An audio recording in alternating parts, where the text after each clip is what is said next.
नमस्कार, आप देख रहे हैं उन्नत मीडिया। अभी हम मौजूद हैं मीरगंज के मीरगंज फिजियोथेरेपी सेंटर में और आज हमारे साथ हैं डॉक्टर प्रदीप कुमार जी, जो एक फिजियोथेरेपिस्ट हैं और उनसे हम लोग जानेंगे कि आखिर फिजियोथेरेपिस्ट होता क्या है और इसमें किस प्रकार का इलाज होता है। सबसे पहले डॉक्टर साहब, आपका बहुत बहुत स्वागत है हमारे चैनल। नमस्कार, आपका भी बहुत बहुत धन्यवाद।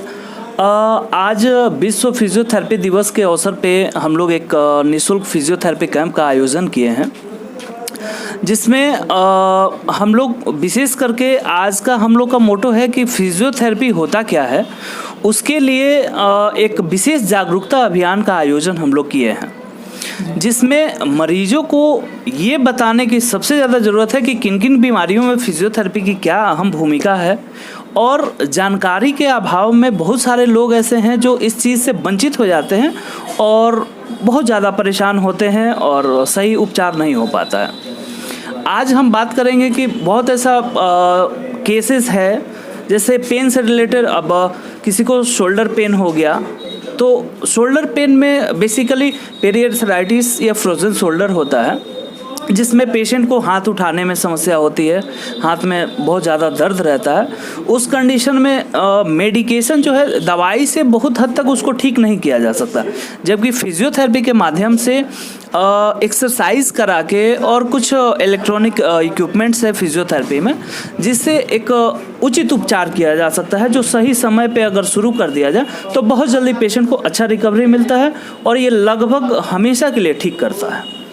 इसी तरह कमर दर्द है, गर्दन में दर्द है, किसी का फ्रैक्चर हुआ और फ्रैक्चर हो जाने के बाद अगर प्लास्टर हुआ या फिर नेल प्लेटिंग हुआ, किसी तरह का सर्जरी हुआ, तो उसके बाद किसी भी जॉइंट का अगर प्लास्टर होने के बाद प्लास्टर जब खुलता है तो उसका रेंज कम हो जाता है। मान लीजिए कि हाथ में किसी तरह का फ्रैक्चर हुआ, अगर यहाँ पे प्लास्टर लगा तो फिर प्लास्टर खुलने के बाद इसका मूवमेंट रुक जाएगा, कम हो जाएगा। तो फिजियोथेरेपी के माध्यम से उसको बहुत अच्छे तरीके से और बहुत जल्दी उसको रिकवर किया जा सकता है, जो कि दूसरा कोई और विधि अपना कर नहीं किया जा सकता है। तो आज हम लोग विशेष इस बात पे ध्यान दे रहे हैं कि लोगों को ये जानकारी हो कि कब और क्यों फिजियोथेरेपी ज़रूरी है। तो इसी के लिए विशेष मिथिलेश जी से आग्रह है कि लोगों में एक जागरूकता अभियान चलाया जाए, लोगों को समय समय पर बताया जाए कि फिजियोथेरेपी की ज़रूरत किन किन चीज़ों में है और उससे क्या क्या लाभ हो सकता है। जी डॉक्टर साहब, एक और बात सवाल है आपसे कि मान लीजिए कि और डॉक्टरों हम जाते हैं डॉक्टर के पास, तो और आपको कोई फ्रैक्चर हो जाता है तो बहुत सारा दवा डॉक्टर साहब लिखते हैं। जी। तो आपके यहाँ कितने कम दवा में इलाज हो जाता है, कितना कम दवा पेशेंट खाता है? जी, सबसे पहले कि फिजियोथेरेपी में किसी तरह की दवा का कोई आवश्यकता है नहीं। और किसी ऑर्थो के पास जाके कोई भी फ्रैक्चर होता है, किसी ऑर्थोपेडिक के पास कोई अगर जाता है तो वहाँ जाके और उनका जो मेडिकेशन जो होना चाहिए, बेसिकली जो भी ऑर्थोपेडिक हैं वो कर देते हैं। प्लास्टर खुलने के बाद हम लोगों का काम शुरू होता है और मैक्सिमम जो भी डॉक्टर्स हैं, ऑर्थोपेडिक हैं, न्यूरोलॉजिस्ट हैं, तो वो लोग हम लोग के पास रेफ़र कर देते हैं और उसके बाद हम लोग अपना काम शुरू करते हैं। तो हम लोग के काम में बेसिकली किसी भी तरह का मेडिसिन की ज़रूरत नहीं पड़ती है।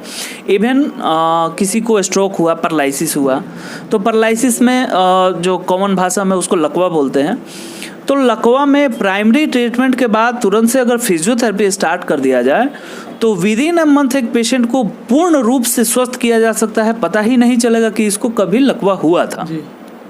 तो अगर इसी समय में ऐसा होता है कि किसी को लकवा हुआ लेकिन वो लंबा गैप के बाद हमारे यहाँ अगर फिजियोथेरेपी कराने आता है तो उसका रिकवरी रेट स्लो हो जाता है, बहुत डिले रिकवर होता है। कोई व्यक्ति का अगर तुरंत लकवा मारता है तो आपके पास तुरंत आना आवश्यक होता है? देखिए, ये जरूरी नहीं है कि डायरेक्ट मेरे ही पास आए, वो पहले एक फिजिशियन के पास बहुत जल्द, जी जितना जल्द, हाँ, बेसिक ट्रीटमेंट के बाद वो अगर फिजियोथेरेपी शुरू कर देते हैं तो बहुत जल्द से जल्द बहुत अच्छा इम्प्रूवमेंट देखने को मिलता है। जी, को आप क्या सुझाव देना चाहेंगे? सबसे पहले कुछ ऐसा केसेस आया है सामने जो देख के बहुत दुख होता है कि ऑर्थोपेडिक और न्यूरोलॉजिस्ट डॉक्टर्स जो हैं वो बार बार पेशेंट को रिकमेंड करते हैं कि आप फिजियोथेरेपी कराइए। कुछ ऐसा केसेस है जिसमें फिजियोथेरेपी बहुत ज़रूरी है और पेशेंट वो ना करा के खुद से कोशिश करते हैं और स्थिति ये होता है कि एक ख़ास समय जो ठीक हो जाने लायक केसेस होता है वो बहुत ज़्यादा लंबा खींचने लगता है। तो हमारा लोगों से यही अपील है, यही कहना है कि अगर कोई डॉक्टर आपको फिजियोथेरेपी का सलाह देता है तो कृपया उसे ससमय उसको उस सलाह को मानिए और किसी अच्छे फिजियोथेरेपिस्ट से मिल के और उसको शुरू कीजिए। और जो भी फिजियोथेरेपिस्ट अगर आपको गाइडलाइन देते हैं कि आपको 1 वीक का सेशन लेना है तो आप कोशिश कीजिए कि उस 1 वीक को कम से कम फुलफिल करें और 1 वीक तक तो ज़रूर ही करें। और दूसरा, पेन किलर मेडिसिन कोशिश करें कि जितना कम से कम हो उसको अवॉइड ही कीजिए।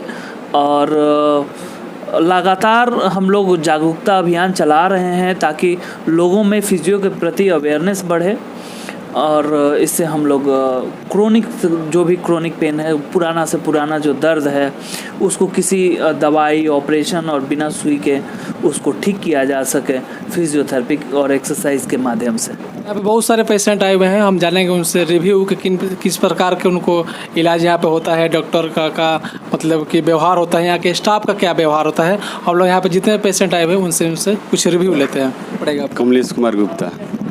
और क्या दिक्कत थी आपको? दिक्कत था कि मेरा एक एक्सीडेंट हुआ था जिसमें मेरा एल्बो था, ये टूट गया था। टूटने के बाद ऑपरेशन हुआ। ऑपरेशन होने के बाद जाम हो गया था। जाम होने के बाद हमको डॉक्टर साहब ने सजेशन दिए कि फिजियोथेरेपी कराइए। तो हम बहुत पता किए तो हमको बहुत बेहतर लगा। मीरगंज फिजियोथेरेपी सेंटर है जो डॉक्टर प्रदीप शर्मा है, वहाँ हम आए। कितना दिनों से इलाज करा रहे हैं? मेरा हो गया लमसम 40 दिन। और कितना आपको आराम मिला है? 40 दिन में मेरा पूरा 95% हो गया। हाँ, पूरा एकदम फ्री हो गया। अपना नाम बताइए। विद्याशंकर पांडे। क्या दिक्कत है आपको? तो कंधा में पेन था तो हम गोरखपुर एम्स में गए थे। 15 दिन दवाई खाए तो ठीक नहीं हुआ। फिर हमको ट्रांसफ़र किया गया हड्डी रोग विशेषज्ञ के। कहाँ? गोरखपुर एम्स में। तो वो हमको रेफ़र कर दिए कि नहीं, फिजियोथेरेपी कराइए, आप ठीक हो जाइए। तो हम अच्छा 5 रोज से कर रहे हैं। बहुत आराम। कैसा महसूस हो रहा है? बहुत आराम है। पड़ेगा आपको। सरवर हुसैन नाम हुआ। क्या दिक्कत है आपको? पैर में प्लास्टर हुआ था या घुटना जाम हो गया था। तो यहाँ कितना दिनों से आप मीरगंज फिजियोथेरेपी में? 10 रोज से आ रहे हैं। कैसा महसूस कर रहे हैं? कितना % आपको आराम मिला है? 50% आराम मिला है। डॉक्टर साहब का बिहेवियर बहुत अच्छा है और स्टाफ लोगों का भी बिहेवियर बहुत अच्छा है।